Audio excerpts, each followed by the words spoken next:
महाराष्ट्रातील कोकण आणि पश्चिम महाराष्ट्र अशा दोन वेगवेगळ्या प्रदेशांमध्ये पसरलेला आणि वेगवेगळं सामाजिक राजकीय वातावरण असलेला लोकसभा मतदारसंघ म्हणजे मावळ. 2019च्या मतदारसंघ पुनर्रचनेनंतर अस्तित्वात आलेला हा मतदारसंघ सुरुवातीपासूनच चर्चेत राहिलेला आहे. या मतदारसंघात सध्या श्रीरंग बारणे हे विद्यमान खासदार असून ते सध्या शिंदे गटात आहेत.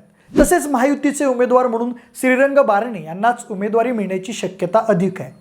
मात्र गेल्या 1.5 वर्षांपासून राज्यात घडलेल्या राजकीय उलथापालथींमुळे राज्यातील अनेक मतदारसंघातील समीकरणं बदलली आहेत. या बदललेल्या समीकरणांमुळे सद्यस्थितीत मावळमध्ये कुणाचं पारडं जड आहे, तिथं कोण बाजी मारणार, श्रीरंग बारणे यांना विजयाची हॅट्रिक करणं तिथून शक्य होणार का, याचाच घेतलेला हा आढावा. नमस्कार, मी प्रथमेश आणि तुम्ही पाहताय विशेष भारी. तर मंडळी, मावळ मतदारसंघाचा भूगोल हा संमिश्र आहे.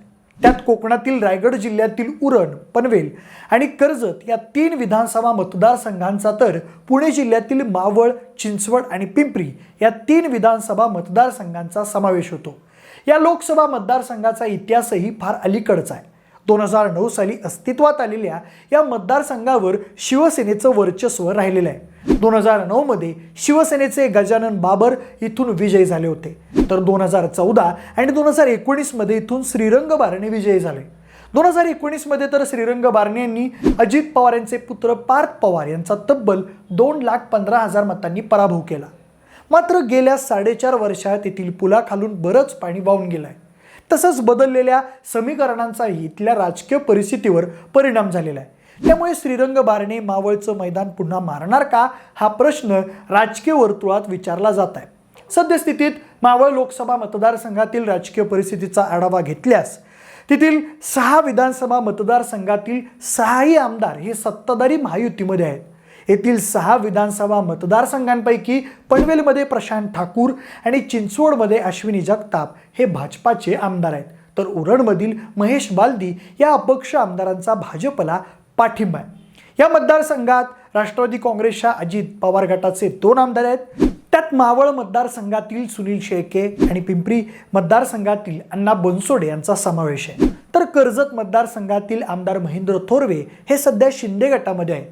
त्यामुळे या मतदारसंघात वरकरणी तरी सत्ताधारी महायुतीचं एकतर्फी वर्चस्व दिसून येत आहे. येथील 6 मतदारसंघाचा सविस्तर आढावा घ्यायचा झाल्यास या मतदारसंघात येणाऱ्या रायगड जिल्ह्यातील पनवेल विधानसभा मतदारसंघात भाजपाचे आमदार प्रशांत ठाकूर यांचं एकतर्फी वर्चस्व आहे.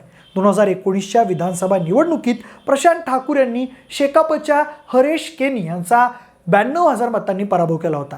त्याआधीही 2014 आणि 2009च्या निवडणुकीत प्रशांत ठाकूर यांनी इथून विजय मिळवला होता. सद्यस्थिती या मतदारसंघांमध्ये भाजपाचं बऱ्यापैकी वर्चस्व असून इथून महायुतीच्या उमेदवाराला मोठा पाठिंबा मिळू शकतो. या मतदारसंघातील दुसरा विधानसभा मतदारसंघ आहे तो म्हणजे उरण. उरणमध्ये सध्या महेश बालदी हे अपक्ष आमदार आहेत, मात्र त्यांनी भाजपला पाठिंबा दिलेला आहे. 2019 मध्ये त्यांनी भाजपासोबत बंडखोरी करून विजय मिळवला होता. मूळचे भाजपा नेते असलेल्या महेश बालदे यांनी 2019च्या विधानसभा निवडणुकीत उमेदवारी न मिळाल्यानं येथील शिवसेनेचे उमेदवार आमदार मनोहर भोईर यांच्या विरोधात निवडणूक लढवली होती. तसेच त्यांचा 5,000 मतांनी पराभवही केला होता. 2014च्या विधानसभा निवडणुकीत भाजपाकडून लढताना महेश बालदी हे 4थ्या क्रमांकावर राहिले होते. या मतदारसंघात स्थानिक शेतकरी कामगार पक्षासोबतच काँग्रेस आणि शिवसेनेचा बऱ्यापैकी प्रभाव आहे. सध्या महाविकास आघाडीमुळे हे पक्ष एकत्र आलेले असल्यानं इथून मवियाच्या उमेदवाराला बऱ्यापैकी बळ मिळण्याची शक्यता आहे. मावळ लोकसभा मतदारसंघात मोडणारा कोकणातील 3रा मतदारसंघ म्हणजे कर्जत. या मतदारसंघात महेंद्र थोरवे हे विद्यमान आमदार आहेत. 2019 मध्ये शिवसेनेकडून निवडणूक लढवताना थोरवे यांनी राष्ट्रवादी काँग्रेसचे सुरेश लाड यांचा 18,000 मतांनी पराभव केला होता.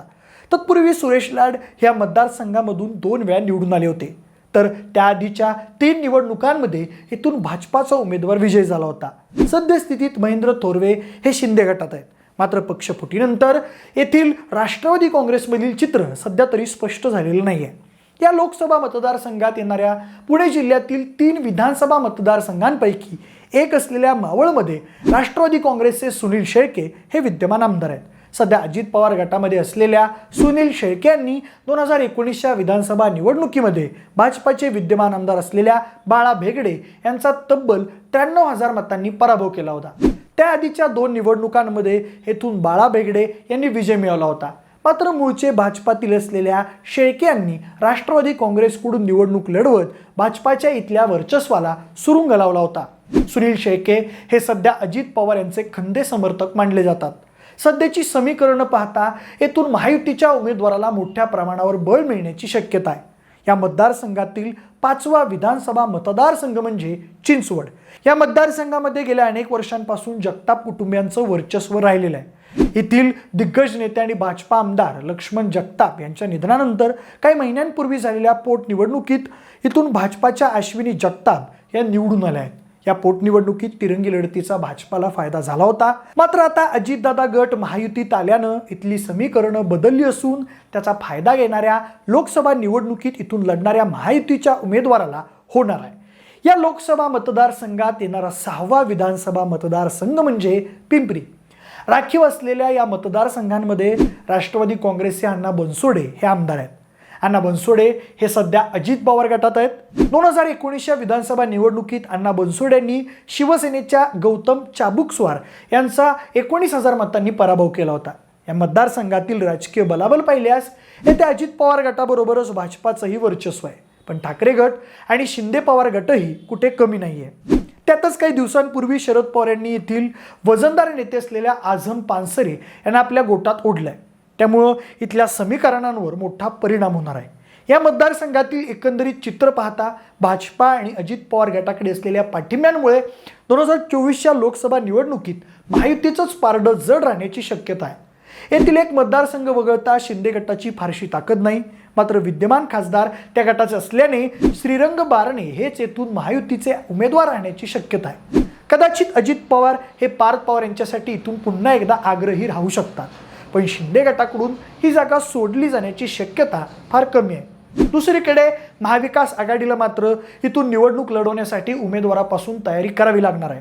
आता पार्थ पवारांना रिप्रोजेक्ट करायला पुन्हा अजितदादा आग्रही राहिले तर मग श्रीरंग बारणे काय भूमिका घेणार हा मात्र उत्सुकतेचा प्रश्न असेल.